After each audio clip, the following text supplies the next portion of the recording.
In an effort to breathe life back into Baltimore's struggling neighborhoods, the city is currently selling hundreds of vacant homes for just $1. It is a program that has proven successful in the past, but as Fox 45's Rebecca Pryor reports, some say it's not being rolled out the same way. She joins us live with new requirements and policies raising concern for one council member. Rebecca. Yeah, right now on the Buy Into Be More website, $1 can get you this home right here. But before you get too excited about that deal, obviously, as you can see, it's going to cost a lot more than $1 to renovate it. And there's also a list of new requirements that you'll have to meet. Across the city, more than 13,000 homes currently sit empty.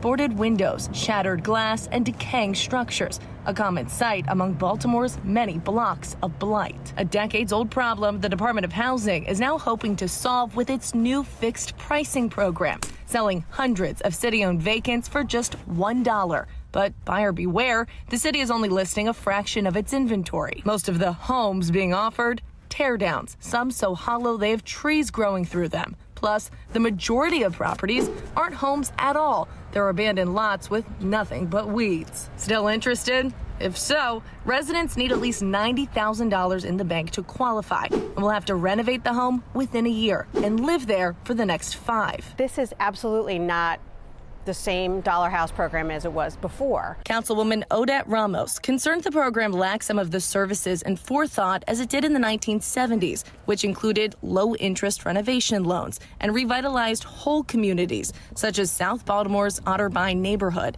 which is transformed into one of the city's safest and most affluent areas. There was a lot of money put into it, they were clustered all together, and they were working on all of the various infrastructure needs. Compared to now, where each vacant is being sold individually. We need to be strategic and intentional. We need to have a whole block approach to really have maximum impact. And this block here on Sherwood Avenue is a prime example of that. This property here is the only one listed on the city's fixed pricing website, despite the city owning several other vacants nearby. Really, it's a free-for-all. Ramos also skeptical of the vetting process for developers, who will be charged $3,000 per property and can begin applying to the program in July. According to data that my office put together, since the 1990s, there are 420 properties that have been sold by the city that are still vacant. So I do have concerns that if somebody bids on or gets the property through this process and then doesn't do anything with it, what ends up happening? Ultimately, she believes in the program, but much like the vacants up for sale,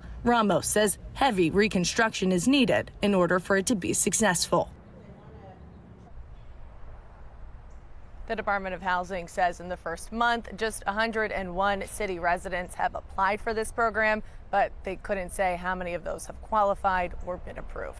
Reporting live in Baltimore City, Rebecca Pryor, Fox 45 News. I'm Kai Jackson. Thank you for watching. Here's another video to watch. Also, please take a moment to subscribe to our channel.